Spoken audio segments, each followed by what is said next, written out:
కృష్ణా జిల్లా ఉయ్యూరు మండలం ఆకునూరు దళితవాడలో భూతగాదాలు బగ్గుమన్నాయి. భూతగాదాల నేపథ్యంలో ఓ ఇంటిని పెట్రోల్ పోసి తగులబెట్టాడు యువకుడు.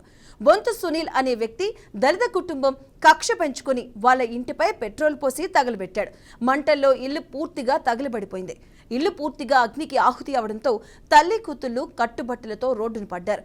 నిందితుడు సునీల్ తల్లి ఉయ్యూరు పోలీస్ స్టేషన్లో మహిళ ఏఎస్ఐగా పనిచేస్తున్నారు. ఘటనపై బాధితురాలు ప్రమీల పోలీసులకు ఫిర్యాదు చేయడంతో నిందితుల్ని అదుపులోకి తీసుకొని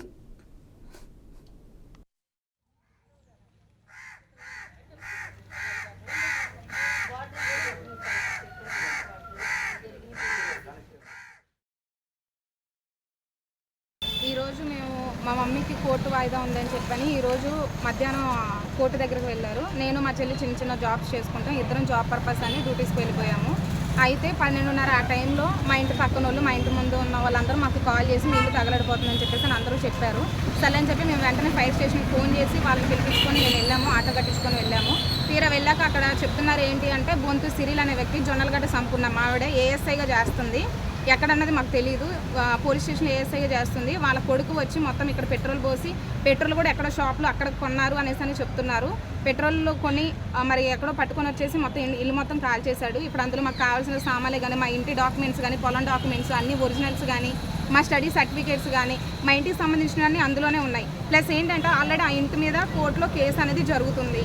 వాళ్ళు ఆల్రెడీ ఇంతకుముందు ఈ బొంతు సిరిల్ అనే అబ్బాయి ఒక 3 months నుంచి వీక్లీ వన్స్ అయినా ఒకసారి వచ్చి ఇంటికి వచ్చి ఈ ఇంట్లో నాకు వాటా ఉంది, ఏదో చేసుకుని అమ్ముకుందాం చేసుకుందాం అది అని చెప్పేసి మా దగ్గరకు వచ్చి నన్ను మా చెల్లిని బెదిరించేవాడు మా అమ్మ లేని టైంలో. ఇదంతా చూసి మేము సర్లే మాట్లాడదాం అది అని చెప్పేసి అనుకున్నాం. బట్ మేము ఏం చెప్పామంటే, కోర్టులో ఉంది కదా, మనకి సంబంధం లేదు, కోర్టు ఎలా ఇస్తే అలా, ఎవరికి ఇస్తే అలా, జెన్యూన్ ఎలా వస్తాలని చెప్పేసి మేము చెప్పేసి ఆయన్ని తిట్టి పంపించేసాము. ఇదంతా ఆయన మనసులో పెట్టుకొని వీళ్ళు అలాగే మా డాడీ వాళ్ళ తమ్ముడు అంటే మా బాబాయ్ పిల్లలు, మా బాబాయ్ వాళ్ళు, వాళ్ళ భర్త, పిల్లలు అందరూ కలిసి, అలాగే మా మేనత్త వీళ్ళందరూ ఆ ఇంట్లో ఎప్పటి నుంచో ఉంటున్నారని, ఆ ఇల్లు మాకు కావాలని చెప్పి మేము ఆ ఇంట్లో ఉండకూడదన్న కక్షతో కావాలని మమ్మల్ని చంపాలని ఇంతకుముందు కూడా చాలాసార్లు మమ్మల్ని కొట్టారు, చేశారు. అన్నీ అయినాయి. పోలీస్ స్టేషన్ చుట్టూ తిరిగాము. ఇవన్నీ ఆయన